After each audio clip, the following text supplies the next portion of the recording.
¿Cómo está, profesora? Hola, qué gusto. Bien, gracias. Ustedes son de Bien. licenciatura, ¿no? ¿En qué año van? Sí. No, yo soy la jefa de carrera. Ah, hola, ya. Tú eres la profe y jefa de carrera, ¿no? Sí. Qué Sí. bien, qué bien. Excelente. ¿Y todos los años organizan esta jornada o de vez en cuando? El último se hizo el año 2017. Ah, Así ya. que un congreso refundacional. Este es un congreso refundacional, claro. Qué bueno. Una instancia que los mismos estudiantes extrañaban y siempre ellos han sido los que organizan. Claro, claro. ¿Y ellos mismos exponen trabajo, los Sí, estudiantes? Ya, sí, ellos hacen su selección. Así que, excelente. Excelente, obviamente, el porque contexto. de repente hacen trabajos tan buenos, investigaciones tan buenas, que van quedando ahí como perdidas y es bueno darlas a luz, ¿no? Y que Sí, ellos se autoformen a través de los diálogos con otros compañeros y compañeras en estas jornadas. Son súper buenas. sí, así que ahí ellos han organizado todo. No, Claro, ellos han sido los gestores. ellos, Siempre ha sido ellos son, así tiene que ser, pues. Ellos tienen que ser los gestores y los creadores y digamos, después pueden editar sus documentos de trabajo, en fin, así. y editores. Así que excelente, muy, muy buena iniciativa. Sí, me acuerdo que Recuerdo la que, nosotros cuando ¿Mm? estudiábamos pedagogía con Karen Alfaro, que ahora trabaja con usted, Claro, claro, Karen, acá. para el departamento de historia. Ya. ¿Tú eras compañera de Karen? Sí, nosotros fuimos a almorzar al Irquén una vez con usted. Ah, claro, sí, pero si en esas iniciativas que ustedes tenían de invitar a los profes de Santiago o de otras partes, realmente eran muy bonitos esos encuentros, porque eran muy, muy personalizados, ¿no? Sí, Y se generaba toda una relación y yo las admiraba cómo eran de comprometidas y buscando la historia social, ¿no? También. el Eh, gran ausente. claro que al parecer estaba ausente, entonces ustedes mismas autoformándose y buscando sus caminos por distintas vías, entonces era muy, muy, muy bonito. Y yo me acuerdo que uno viajaba en el En el bus, tren, en el en tren el del tren, en el tren de veras, y llegábamos muy temprano, como a las 6 de la mañana, y ahí sí, me esperaban en un desayuno en el mercado, me acuerdo. sí, Ahí en el mercado, era lo más acogedor y lo más tempranero que había. sí, me acuerdo que nos organizábamos quién era la comisión que tenía que estar en la estación, no se podía, sí, ese tenía que estar de punto fijo. Y era muy temprano, entonces los que le Sí, tocaba el mercado estaban fritos. sí, Claro, me acuerdo que fue Mario, sí. Sergio, Gabriel, yo, la Lulú del Club de Toby, como me decían. En fin, íbamos, íbamos mucho. Y ustedes eran el taller Luis Vitale, ¿no? Así se llamaban, creo, ¿no? Karen, claro, Karen estaba en el taller digital y yo era invitada nomás. Yo Ah, colaboraba con ellos, porque yo no era parte ya, del taller, ya, claro. pero estábamos ahí, trabajábamos Y ahí. después llegó acá la Karen y Robinson, los dos Sí, con la je- Karen Ron, de, sí, de allá, de este grupo.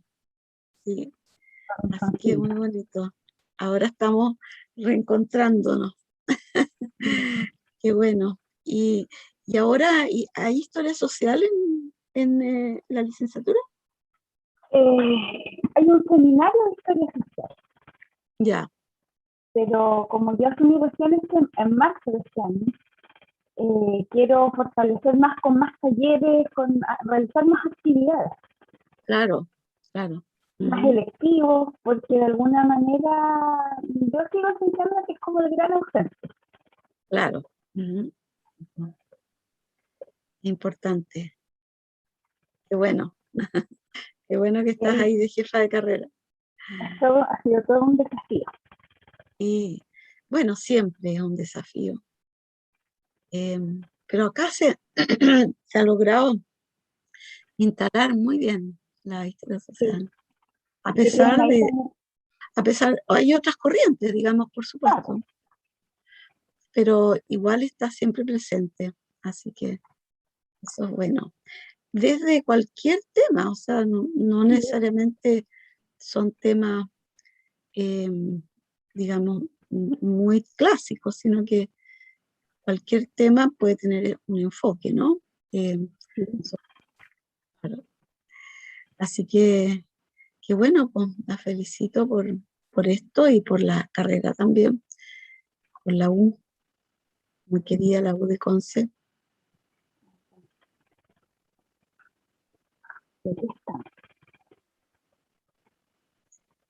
¿Estas jornadas duran varios días? Días. ¿Mm? ¿O un día nomás? No, 3 días. Ah, 3 días, ya. Sí. Tu 17, micrófono, no, tu micrófono está un poco intermitente. me voy a sacar los audífonos, yo creo que Ah, mm. Sí, gracias. Se escucha un poco movido. Yo quería ser famosa, yo siempre digo yo quería ser popular con estos audífonos, pero o no usarlo. Sí, ahí se lo escucha claro. Sí. Ahí No está sé si son mejor. los audífonos. Hay más gente que se ha sumado por YouTube. Esto se está retransmitiendo. Así que podríamos comenzar al menos con las palabras introductorias. Yo hago como una presentación breve de qué se trata todo esto.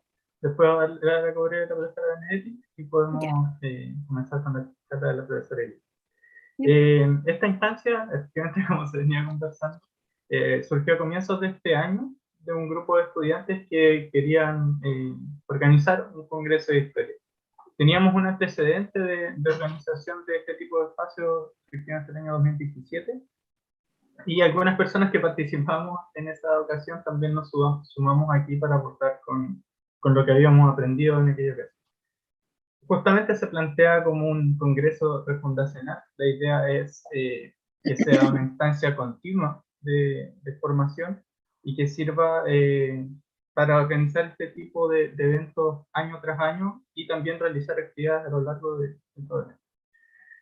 En ese sentido, fueron muchas las voluntades que aportaron, tanto de estudiantes que somos las y los organizadores, pero también de docentes del Departamento de Historia que se sumaron a aportar en ciertas actividades.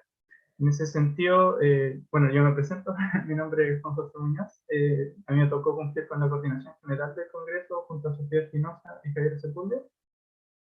También aportaron, por ejemplo, en difusión Melissa Coronado, Alonso Sabar, Pablo Rebolledo, Javier Donoso, y en la revisión de las ponencias también tuvimos estudiantes que eran Hans Vogel y Javier Díaz. A eso se sumaron justamente ahí en el comité académico profesores y profesoras del Departamento de Historia. Agradecemos en especial al profesor Ventura, a la profesora Leslie Lago, al profesor Mauricio Casanova y a nuestra jefa de carrera, la profesora Laura Benedetti, que ha tenido muy buena disposición en general para la realización de estas actividades. Y también saludar a Claudia Maldonado, Felipe Montanari, que es estudiante de nuestra carrera, que también participaron en la revisión de las ponencias. Hoy comenzamos con esta actividad, que es la inaugural de la profesora Yanes, y continuaremos teniendo actividades de aquí hasta el día miércoles.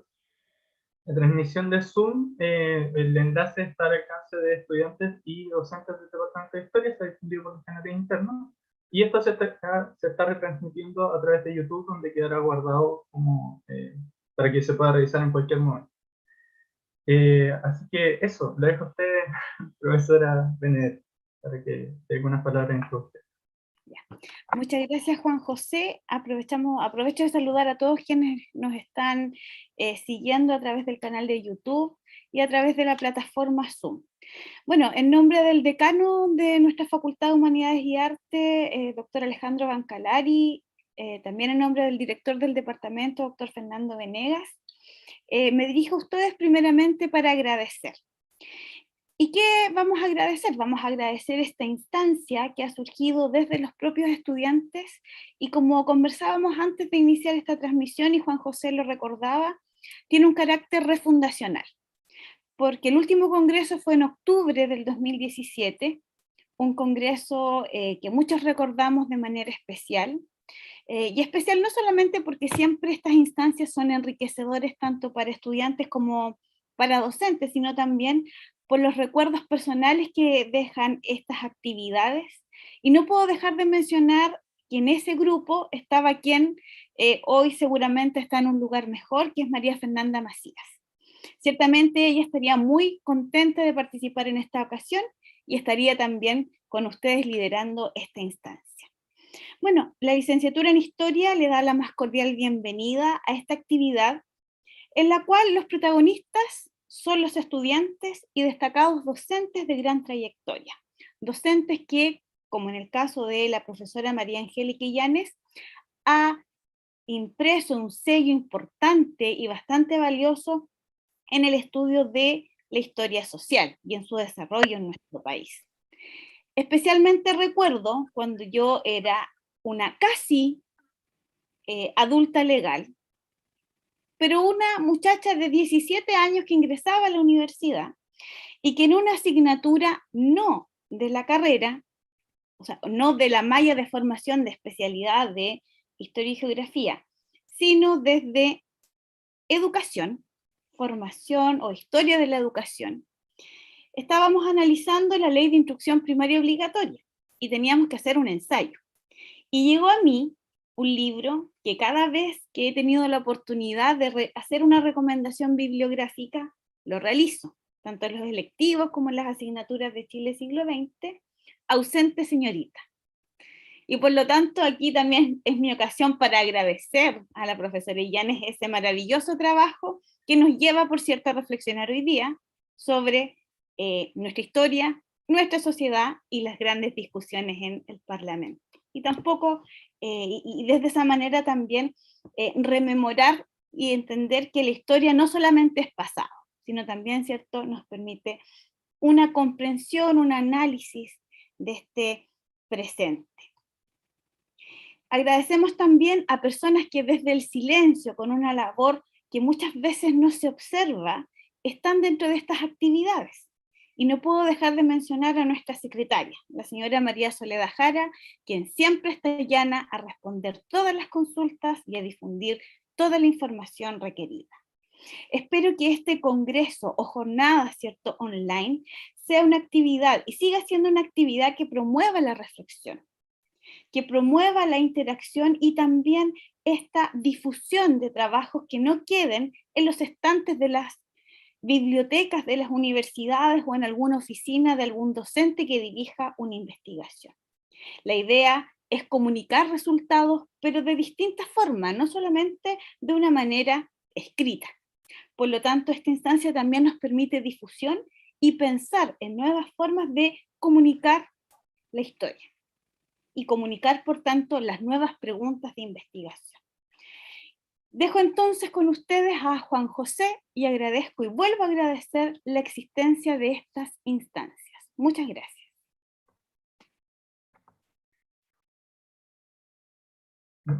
Muchas gracias, profesora. En particular, igual, sumarme a las palabras sobre María Fernanda. Yo creo que quienes compartimos en ese entonces en la organización del Congreso también recordamos con mucho cariño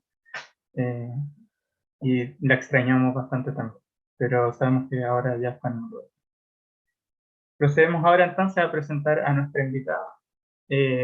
Nuestra invitada es licenciada en Filosofía con mención en Historia de la Universidad de Chile y es doctora en Historia de la Pontificia Universidad Católica.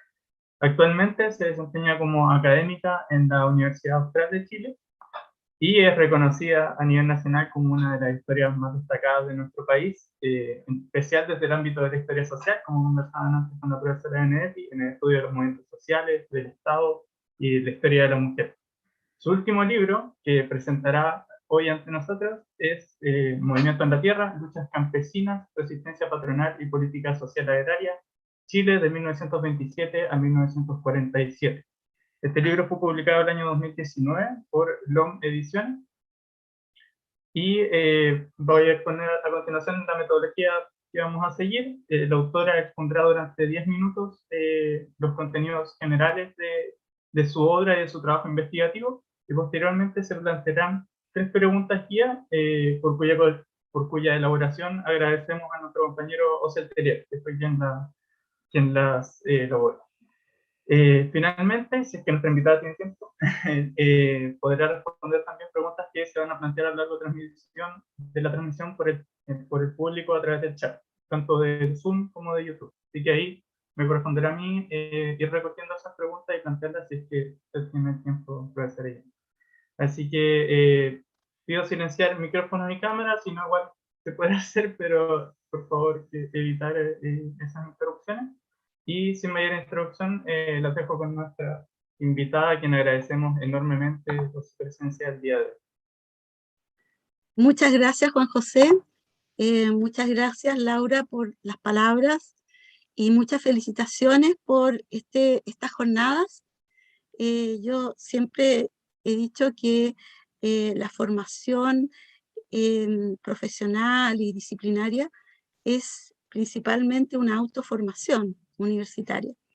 Así que estas jornadas sin duda son una instancia para ese camino de autoformación en el cual los estudiantes junto con profesores y otros colegas puedan, digamos, presentar investigaciones, dialogar y de alguna manera hacer un gran aprendizaje a partir de estas instancias. Así que muchas felicitaciones y les deseo un feliz camino a esta refundación de jornadas. Gracias también por invitarme a presentar en algunas líneas el trabajo de investigación último realizado, que se ha publicado con el título de Movimiento en la Tierra. En torno a este trabajo, yo quisiera partir planteando una pregunta, ¿no? Que dice algo así como, ¿cuáles fueron las condiciones que permitieron un levantamiento en la Tierra, ¿no? Un movimiento en la Tierra en la década del 40, y qué significado tuvo para ese grupo humano y para el país, ¿no? Este gran movimiento que se generó, ¿no? En los años 40. Para contestar esta pregunta, yo quisiera iniciar esta presentación instalándonos en una dimensión secular, es decir, hace un siglo más o menos, ¿no? Igual que instalarnos en 1921, porque allí se dan algunas claves muy significativas del siglo que nos van a hablar también de lo que viene, ¿no?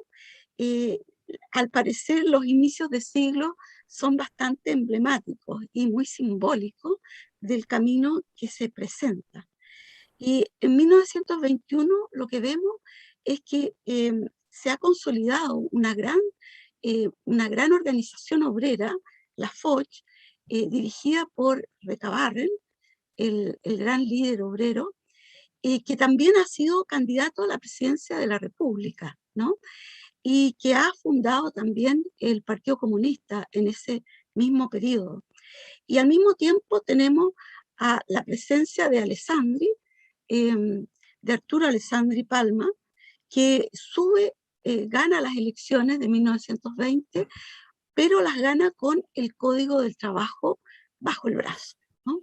Estos dos elementos, digamos, nos dan algunas claves y algunas preguntas, ¿no? Es decir, pero principalmente nos hablan de que a pesar de la gran matanza, las grandes matanzas que hubieron por parte de un Estado militarizado a principios de siglo, desde 1903 hasta culminar en la matanza de Santa María de 1907.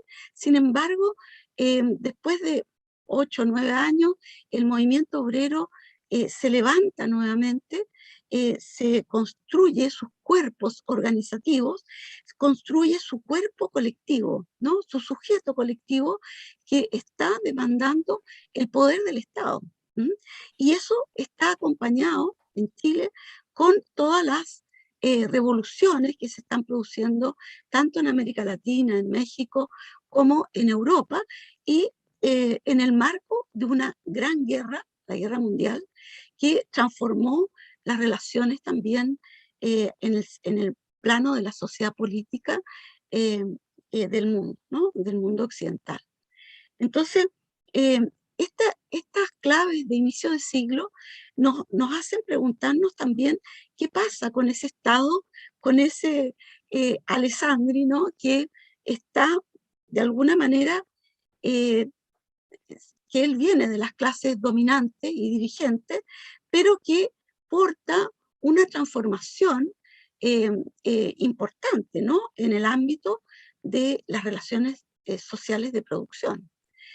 ¿Cuál es el Código del Trabajo?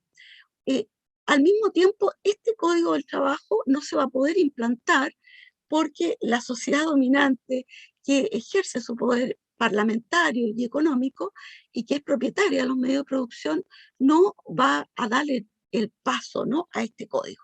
Entonces acá tenemos una trilogía, digamos, de sujetos que están de alguna manera disputándose el poder a principios de siglo y que va a darnos la clave de las décadas siguientes. Por una parte, entonces, el movimiento obrero organizado, corporizado, con gremios fuertes, con partidos, con proyectos que están disputando también el Estado, y por otra parte, una clase dominante dirigente, que dueña de los medios de producción y instalada en el Parlamento, que va a ponerse como un obstáculo a todos esos cambios, y por otra parte, una figura que surge de esa misma clase dominante, pero que porta de alguna manera un proyecto de Estado que busca, podríamos decir, ampliar su base social de apoyo de ser un Estado militar burgués a ser un Estado que busca de alguna manera velar su compromiso de clase, incorporando de alguna manera a este Estado un pacto con el pueblo, ¿no? Con un pacto que busca de alguna manera cooptar al pueblo desde una iniciativa institucional que es la del poner orden en las relaciones laborales, las relaciones sociales de producción del capitalismo, que solamente dependían de la voluntad patronal. Esta trilogía, digamos, de poderes está hablándonos, ¿no? De la tónica del siglo, de todo el siglo. Y esta nueva figura de Estado que busca de alguna manera construir el poder, no desde la categoría de clase manifiesta, sino que va a buscar una categoría un tanto abstracta, que es la de la nación, ¿no? Entonces, hay un Estado que de alguna manera busca armonizar las relaciones sociales, construyéndose desde una categoría nación, que significa unión un poco, para poder construir una sociedad en orden social y en orden laboral, y salvar el capitalismo de base, ¿no? Entonces, sobre la base de esta trilogía de poderes, que son la trilogía de poderes con las que trabaja la historia social, ¿no? Siempre la historia social visualiza su temática, su problemática, desde las relaciones entre la sociedad civil y las relaciones con la sociedad política, que nunca están separadas, ¿no? Entonces,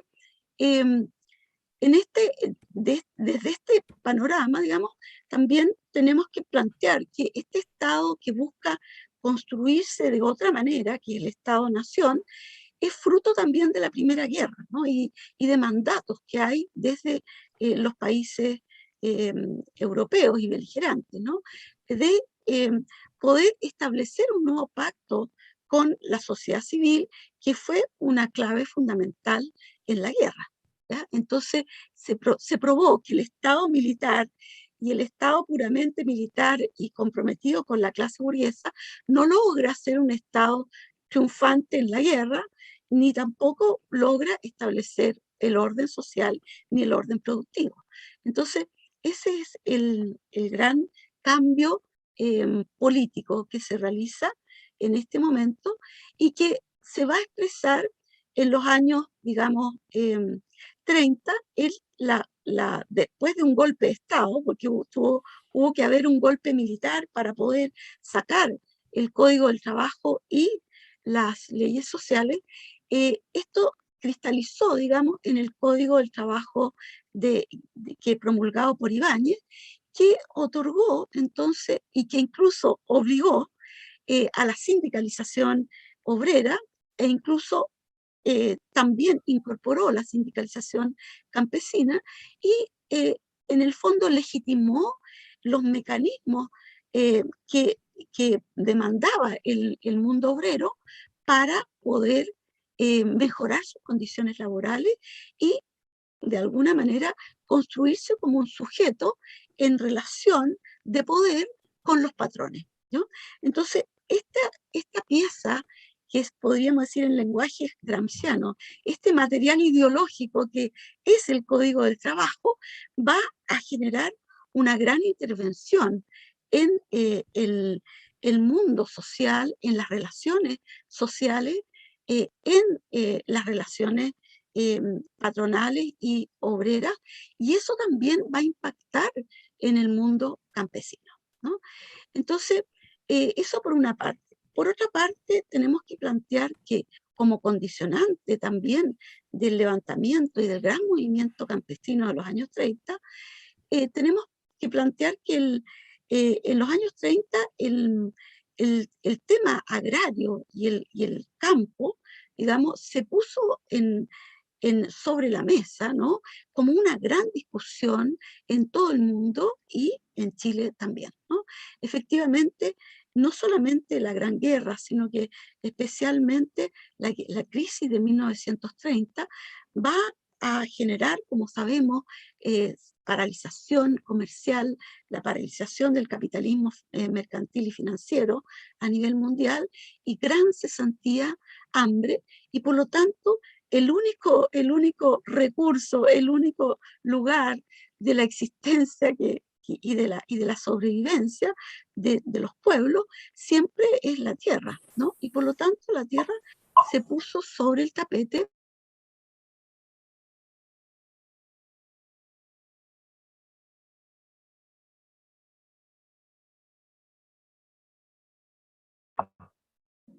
Profesora, hubo un problema breve.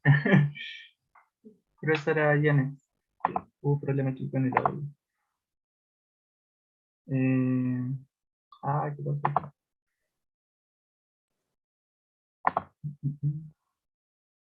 Que se desactivó el audio, profesora. No sé si le llegó algo ahí. Ahí está sí, activado. perdón, sí, ahí sí. ¿En qué momento? No sabemos. Perdón, pero no fue nada, fueron como 10 segundos. No fueron como 10 segundos. Fue Ya. poco. Se puede retroceder un poquito aquí. Perdón. Sí, les estaba contando que el otro elemento que hay que tener en consideración para comprender el gran movimiento que surge en la Tierra en los años 40 es la crisis del 30, donde ante el hambre, la cesantía, la paralización del capitalismo y la crisis, se va a poner, digamos, sobre la mesa el tema de la tierra, que siempre es el último rincón y recurso de sobrevivencia de los pueblos. Entonces se va a hacer una verdadera radiografía del drama que se vivía en la tierra, drama de injusticia, de pobreza, de desigualdad, de explotación, y de concentración de la tierra, de improductividad y de una clase ausentista, ¿no? Que va a ser cuestionada por todos los sectores, ¿no? Mayoritariamente. Y en torno a esta problemática de la tierra y en torno al modelo de desarrollo, se va a levantar una izquierda que va a propiciar, digamos, un gran cambio en el modelo de desarrollo hacia un modelo, digamos, de desarrollo interno basado tanto en la agricultura, con un gran desarrollo de la agricultura, con reforma agraria y al mismo tiempo con una reforma productiva, con un énfasis en la industria, levantando una figura de Estado fomentista. Entonces, estos dos elementos, ¿no? Por una parte, estos tres elementos, por una parte, un movimiento social muy activo, apoyado por un movimiento político de izquierda, también de gran fuerza, al mismo tiempo con un Estado que busca intervenir en la sociedad y en las relaciones de producción, y al mismo tiempo con una crisis capitalista eh, que está, digamos, afectando a toda la sociedad. En esta circunstancia, lo que tenía que producirse necesariamente era una transformación en, digamos, en el gobierno, a nivel del gobierno político, y con un nuevo proyecto de gobierno, de Estado, de sociedad, y al mismo tiempo un levantamiento y resquebrajamiento de las estructuras más arcaicas que todavía existían, como era la estructura agraria. Entonces, la investigación realizada se va a centrar en el campo agrario y va a visualizar cómo, con el apoyo de los partidos principalmente de izquierda, Partido Comunista, Partido Socialista, se va a levantar un sujeto que busca construir sus cuerpos colectivos, sus sujetos colectivos a nivel de las haciendas, ¿no? Y va a demandar y va a reconocerse a sí mismo en esos cuerpos colectivos y va a reconocer a un otro que va a ser el patrón que se le opone, ¿no? Y a ese momento, ¿no?, de construcción de sus cuerpos colectivos, de autorreconocimiento y de diferenciación con un otro que se le opone, a eso lo hemos llamado el despertar, ¿no?, de la conciencia campesina. Y este despertar, este momento decisivo, entonces va a generar una gran, digamos, movilización a lo largo de todo el país, especialmente en todos los lugares donde existe la hacienda tradicional.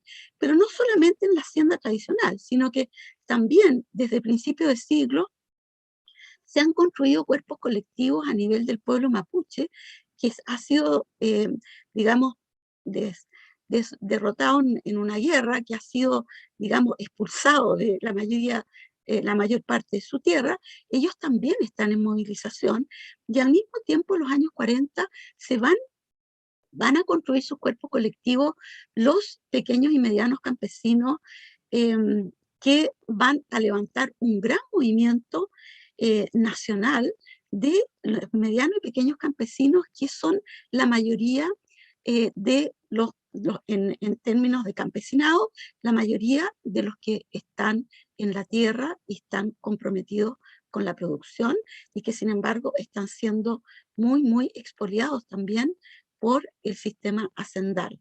Entonces, este es el núcleo fundamental de la investigación, y que va a estar muy centrado en el campesinado apatronado, principalmente porque es lo que más está desestructurando el sistema, ¿no? Y este movimiento del campesinado apatronado va a tener, digamos, distintas expresiones. Por una parte, va a levantar sindicatos del mismo tipo del sindicato obrero, levantando el discurso del derecho que le confiere el Código del Trabajo. Y al mismo tiempo se van a realizar huelgas, ¿no?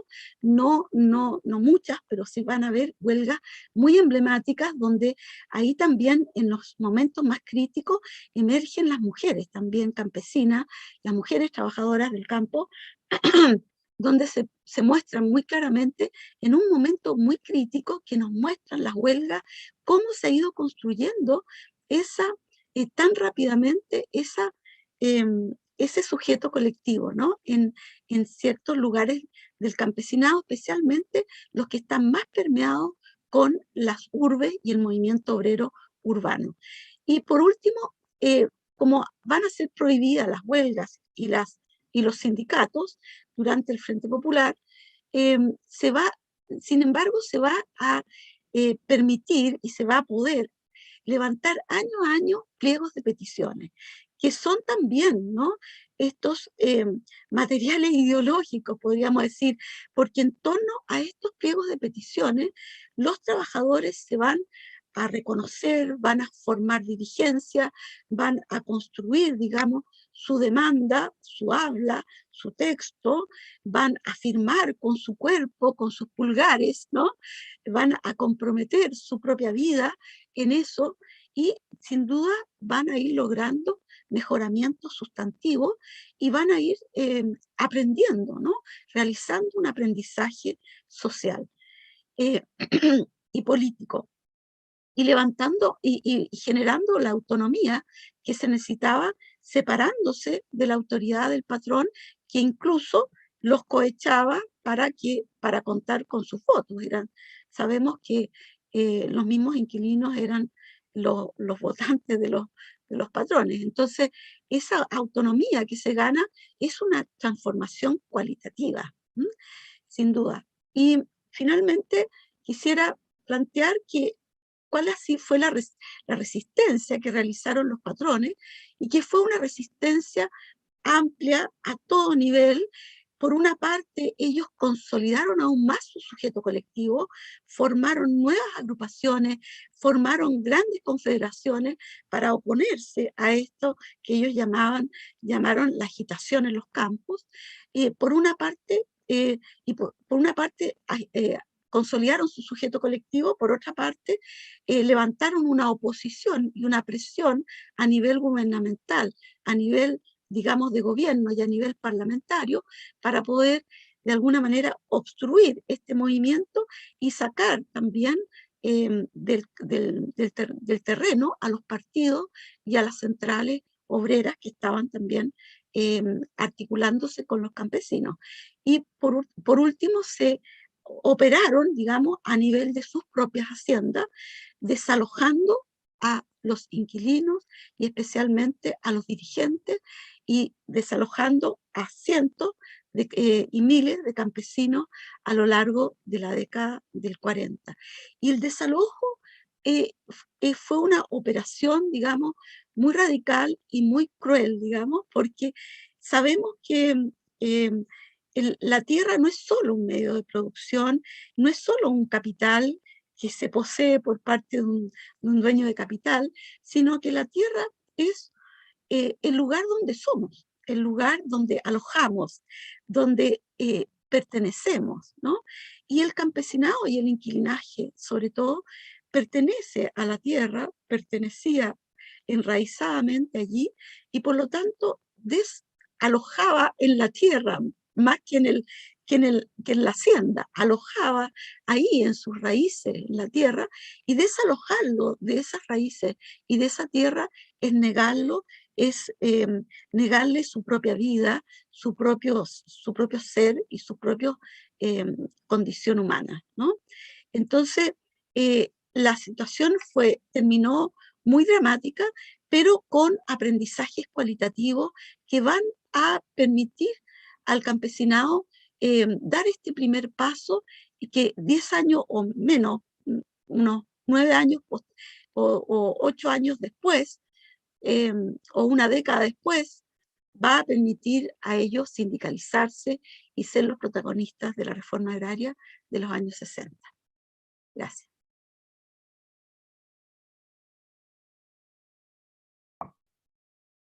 Muchas gracias, profesora. A continuación, entonces, continuamos con algunas preguntas para seguir con la exposición.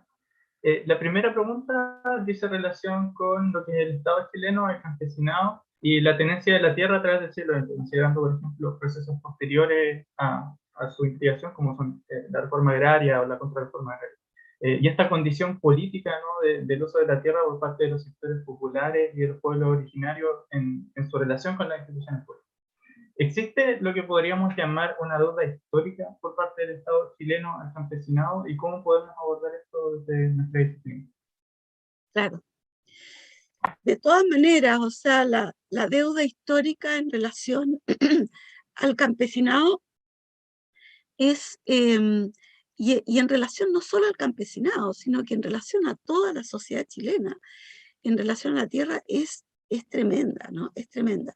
Por una parte, la deuda que se arrastra de esa época del Frente Popular, porque hay que considerar que eh, en la Segunda Guerra, cuando está Juan Antonio Ríos en el poder, se levanta por parte del propio gobierno y con aprobación del Parlamento un plan agrario que contemplaba una reforma agraria muy interesante y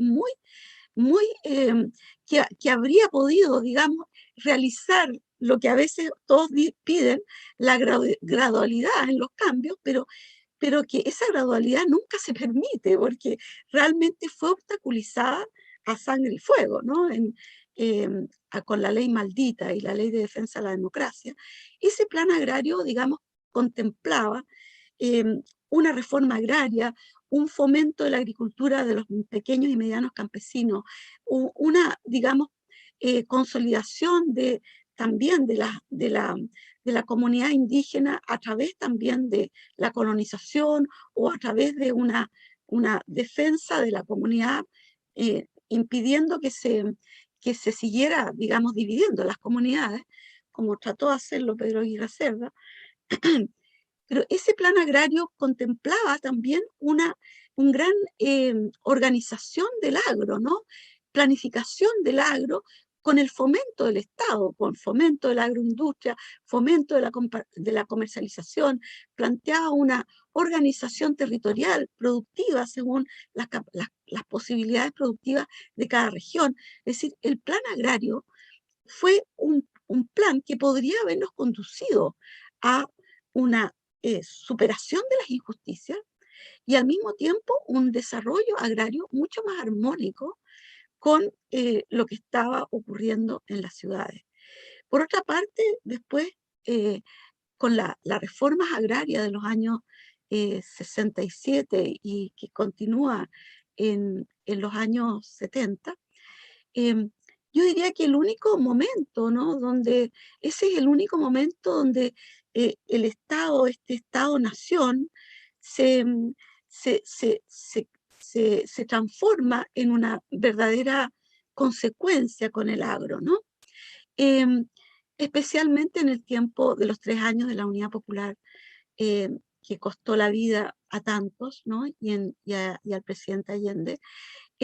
Aquí se realizó esa deuda histórica que venía arrastrándose desde principio de siglo y con el Frente Popular, con una reforma agraria en profundidad y con una incorporación también de los consejos comunales que buscaban articular a los pequeños y medianos campesinos con los asentamientos, generando, digamos, una planificación y un proceso productivo territorial regional. Y ahora, digamos, es que después de eso, lo que ha habido es una involución, podríamos decir, increíble, pero no es una involución porque en historia no existen literalmente las involuciones, sino que es más bien un concepto más simbólico que real, porque efectivamente la revolución que significó la reforma agraria fue más bien aprovechada por las clases dominantes para su propio beneficio con la posterioridad al golpe militar. Entonces, hay una deuda histórica porque todo lo que se realizó después del golpe militar es ilegal, no está sustentado en la ley. todo lo que se hizo, digamos, en todo lo que se dejó de hacer con el plan agrario, ¿no?, del año 42, todo lo que se hizo con las reformas agrarias del 67, ¿no?, y con la aplicación de la reforma agraria en los 70 y 73, todo eso se hizo sobre la base de la legalidad del Estado. ¿M? Ese Estado legítimamente constituido, democráticamente constituido. Y todo lo que se hizo después de ese golpe es ilegal. Y eso es lo importante que tenemos que establecer. Aquí no hay contrarreforma, no hay ningún elemento, ningún concepto que pueda, digamos, establecer una oposición a otro concepto que es el único legítimo, ¿no? Aquí lo que hay, digamos, es una ilegalidad que hace de los procesos de del post golpe civil militar, hace que sea una verdadera conquista armada de la sociedad, del Estado, del Estado, de la sociedad, de la tierra, ¿no? Y en base a esa conquista, esa es la lógica en la cual hemos seguido construyendo nuestra república desde una lógica de conquista armada. ¿M? Entonces, la deuda es absoluta y es legítima y legal.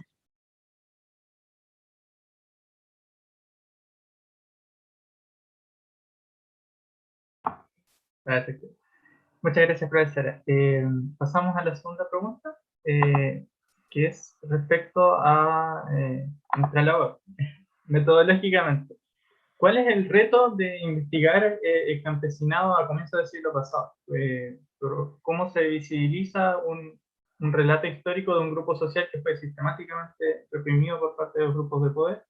¿Y cómo se incorporan nuevos agentes históricos a estos análisis que son normalmente olvidados por la historiografía, como son las mujeres y los niños? Claro. Bueno, yo creo que hay dos elementos, dos caminos para contestar tu pregunta, ¿no? Una es los caminos que abre la historia social para estudiar los sujetos históricos, ¿no? Y otro derrotero es el problema de la huella, el problema de la escritura o de la oralitura. Respecto de la historia social, efectivamente nosotros sabemos que en la historicidad está en los sujetos, ¿no?, que la viven, y en ese sentido la historia social es biográfica también, ¿no? Está muy, muy instalada en las vidas y en las biografías y en las historicidades de los distintos sujetos. Y por lo tanto, nosotros sabemos que estas historicidades existen, y están realizándose en cada uno de los rostros de estos sujetos, de cada uno de sus vidas, en cada uno de los campos del saber.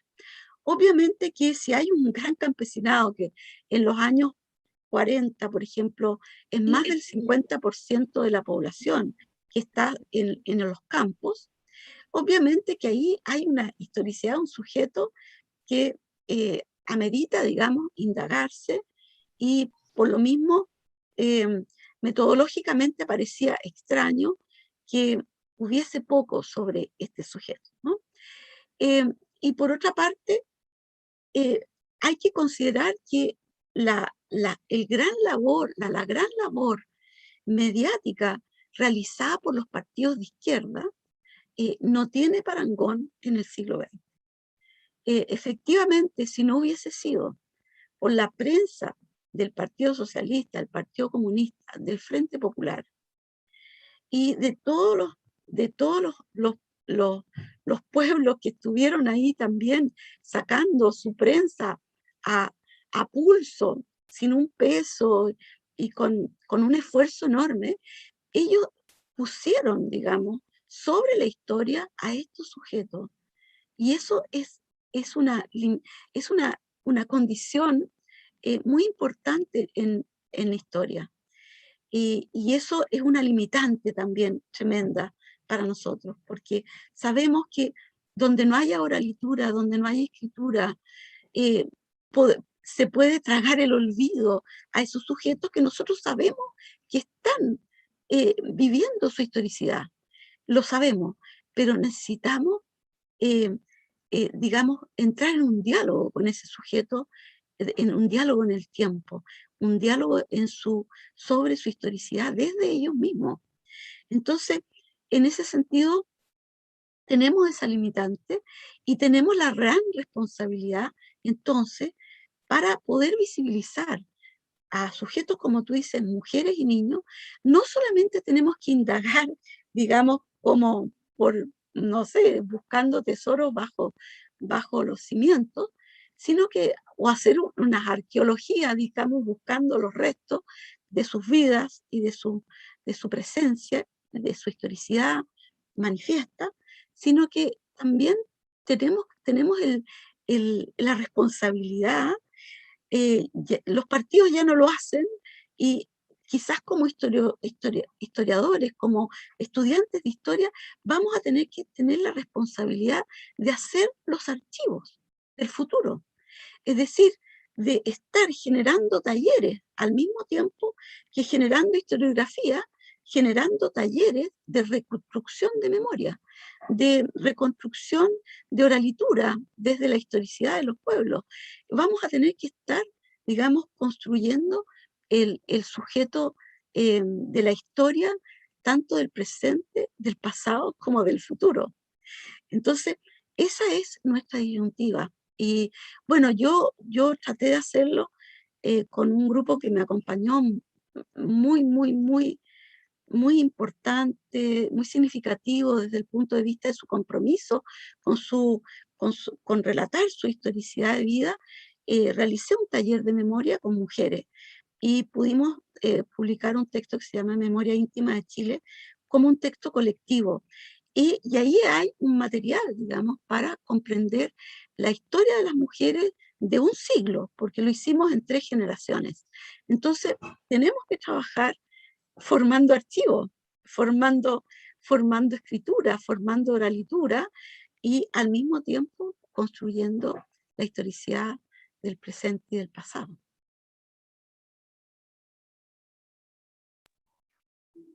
Bueno, ahí para la de los estudiantes que nos escuchan, yo creo que hay harta claridad respecto a cuál es nuestro rol igual hoy en día.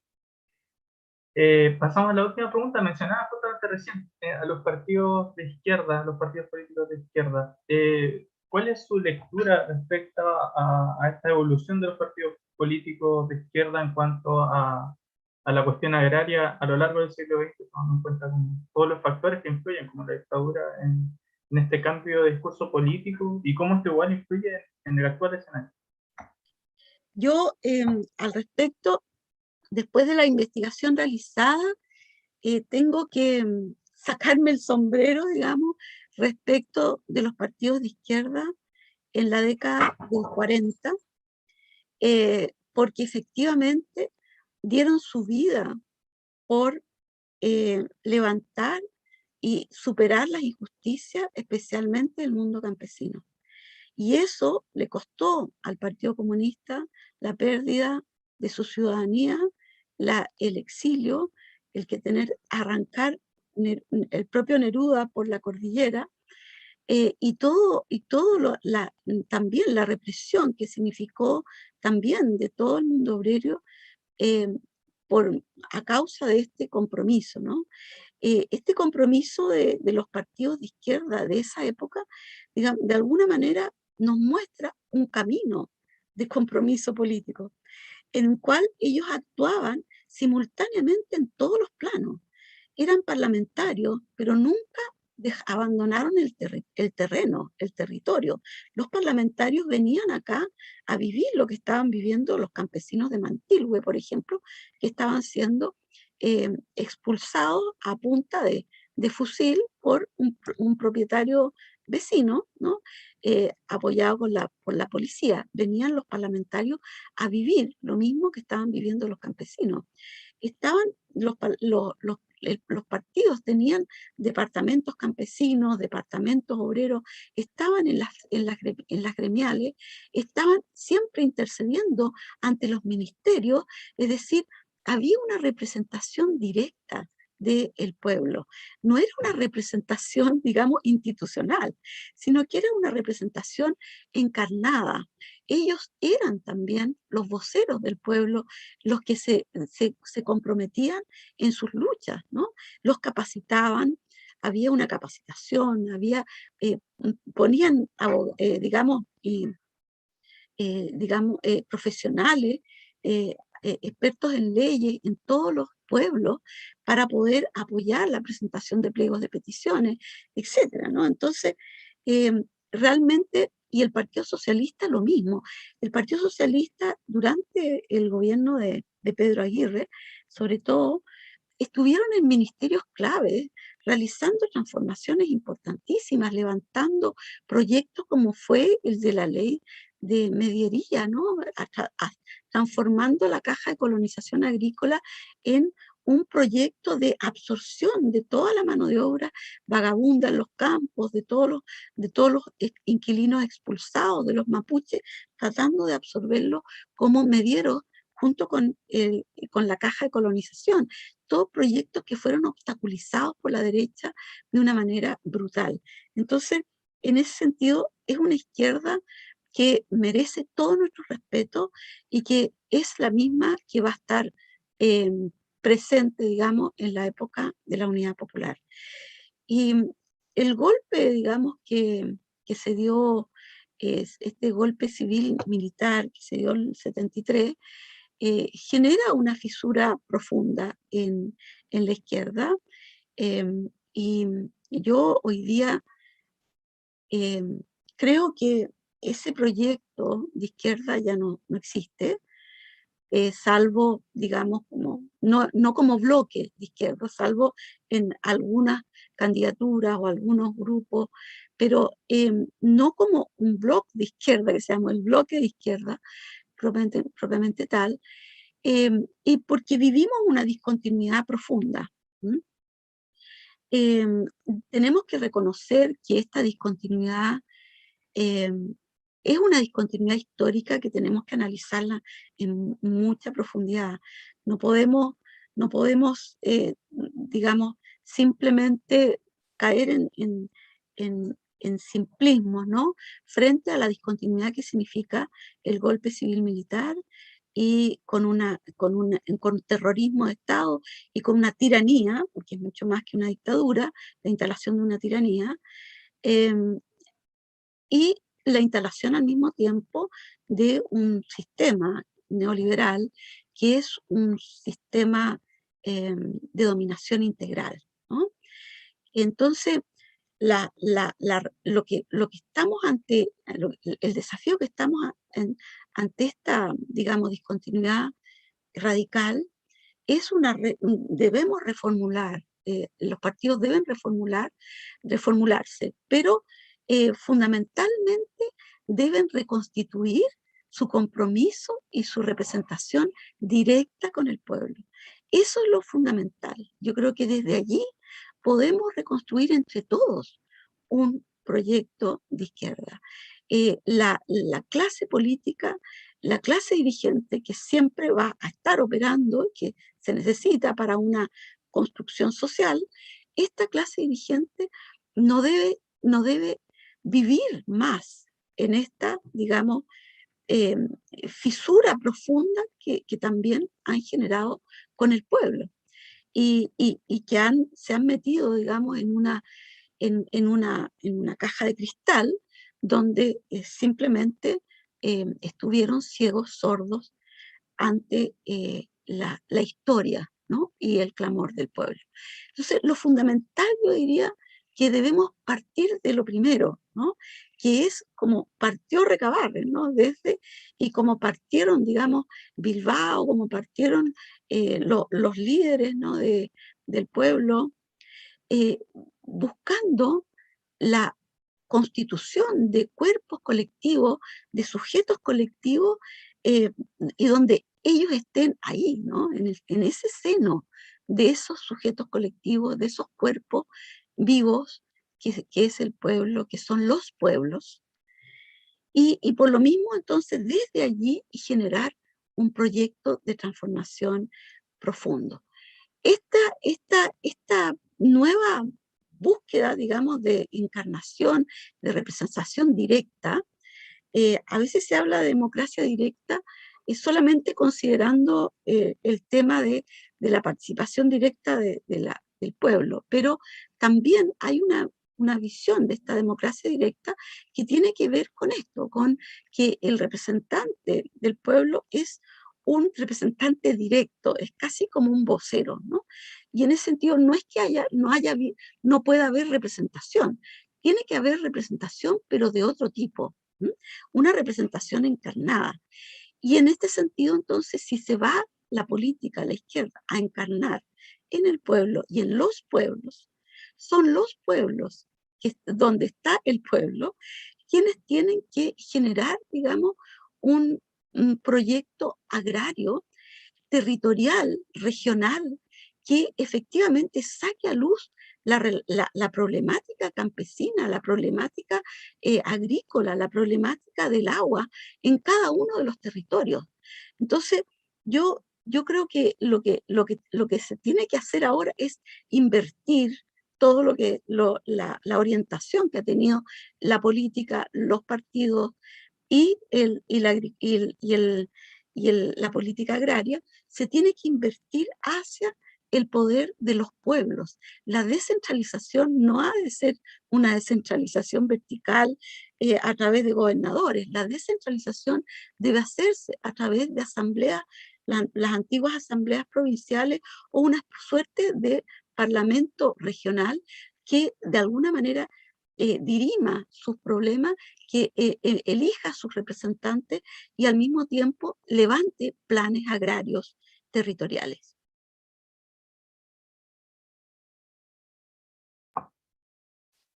Muchas gracias, profesora.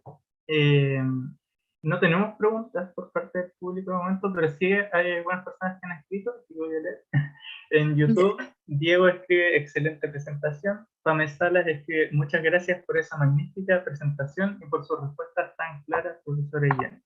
Y aquí mismo en el chat del Zoom, Gracias a ti. también el profesor Diego Mundaca escribe: muchas gracias, profesora, muy enriquecedora su charla. Gracias. Así que Gracias. si no hay consultas por parte del público, estaríamos dando cierre a esta charla inaugural. Agradecemos muchísimo su presentación, su buena disposición el día de hoy, y esperamos también poder encontrarnos a futuro en otro tipo de actividades, en fortalecer justamente estas actividades de vinculación que son tan importantes en nuestra labor. Muchas gracias a ustedes, muchas felicitaciones y les deseo un muy feliz camino profesional y tienen muchas tareas por delante. Un abrazo y todo mi cariño. Un abrazo grande. Muchas gracias, Chao. profesor. Chao, gracias. Entonces, damos cierre a la charla inaugural y continuamos con actividades hoy. A las 11:15, a cargo del profesor Diego Mundaca, presentará Gorka Villar el libro Compromiso Militante, Producción Historiográfica, Hernán Ramírez Necochea y Julio César Llover. Así que ahí las y los esperamos nuevamente. Muchas gracias.